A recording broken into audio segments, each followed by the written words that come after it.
Es tiešām gāju reāli nogalināt savus bērnus. Tieši tāda nolemtība. Mēs tur bijām vairākas sievietes, mums iedeva kaut kādu šprici, lai sagatavotos tam procesam, un tad mēs tur staigājām tādas. Un tad es ienācu tajā kabinetā, un tā māsiņa man prasa, ko tu tik ļoti raudi? Es saku, es nogalinu savu bērnu. Pēc šī aborta es nonācu vēlreiz slimnīcā, un man vajadzēja vēlreiz braukt uz tīrīšanu, kas jau vairs nebija saudzīgais process.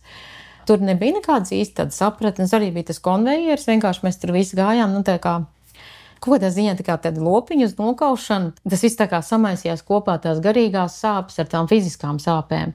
Bet es tiešām jūtu, kā man iekšās vienkārši šķipelē ārā. Plus tā apziņa, kad tas ir mans bērniņš, ko šķipelē, un kuram vajadzēja piedzimt, viņam nav nekāda iemesla, kāpēc viņam jāmirst ir.